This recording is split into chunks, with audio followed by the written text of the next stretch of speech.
an ancient monastery on top of a hill, surrounded by peaceful green countryside. In this monastery lives a monk named Quan, whose presence is a source of light and wisdom for all who meet him. The monk has a deep understanding of human psychology. Your ability to understand and touch people's souls is truly exceptional. One day, a man named Samuel, tired and haggard, walks to the old monastery at the top of the hill. His eyes reflect the sadness of a life marked by betrayal and mistrust, which resulted in many financial and relationship problems. Samuel did not understand people's true intentions. This led him to suffer losses and face problems, as he misinterpreted people's intentions. He longs for help, for some sign of hope in the maze of disappointments he has faced. Upon entering the monastery gates, Samuel feels welcomed by a serenity that contrasts with the internal turmoil he carries. It's as if the centuries-old walls speak to him, offering a safe haven from his afflictions. Elder monk Quan, with his kind eyes and welcoming smile, approaches. He sees the storm in Samuel's eyes and invites him to share his story. Samuel, with tears in his eyes, tells him, "Sir, I ask for your help as I feel lost and oppressed by my inability to decipher the thoughts of the people around me. My trust in people is weakened, resulting in challenges and heartbreak. I ask you to show me a way to overcome this anguish and mistrust." With every word that is spoken, the monk listens intently, absorbing the pain and betrayal that permeates Samuel's life. Quan doesn't just listen, he connects emotionally, understanding the depth of emotional scars. With a gentle smile on his face, the monk responds, "I understand your anguish, my friend Samuel. It really is challenging to navigate complex human interactions."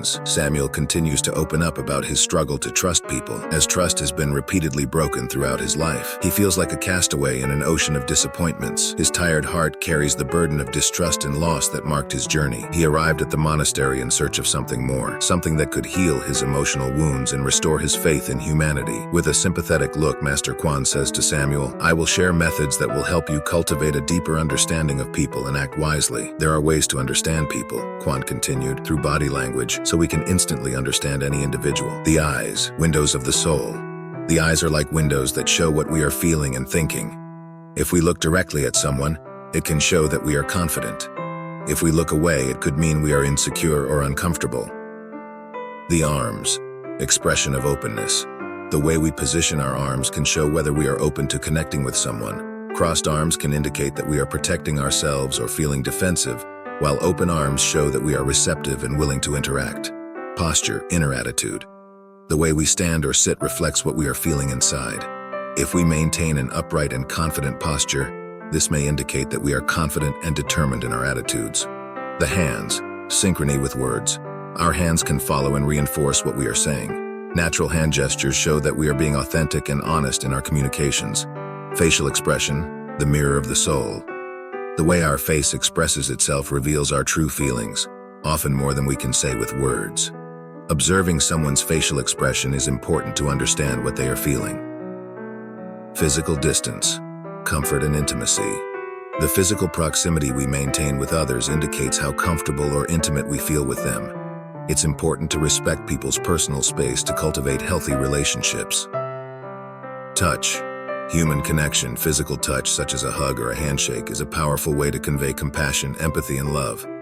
Sometimes a physical gesture can express more than many words. As Monk Quan shares these teachings, Samuel begins to realize the complexity and beauty of body language. He encourages Samuel to practice close observation, empathy, and authenticity in his daily interactions, using these 7 forms of body language to better understand those around him. The monk Quan also teaches Samuel to trust his intuition, the soft voice from within his heart. Trusting your intuition is like trusting yourself, your own abilities to navigate the seas of life. Master Quan continues and says that it is good to cultivate empathy, that is, to put yourself in someone else's shoes, as empathy allows us to understand others in a profound way. Empathy is the glue that unites our differences and helps us build bridges of understanding. Another valuable teaching from Master Quan is the practice of meditation, as meditation calms the mind, clears thoughts, and reveals the serenity that exists within us. All people need to seek guidance from more experienced people, as these wise people, advisors, and mentors are like stars in the night sky, guiding us towards clarity and wisdom. Adopting these principles will not only enrich your understanding of the people around you, but will also contribute to a healthier and more harmonious environment in your everyday interactions. And as your connections strengthen and flourish, you will reap the rewards of enriching genuine relationships based on trust, empathy, and authenticity. If the parable touched your heart, we invite you to subscribe to receive more stories like this.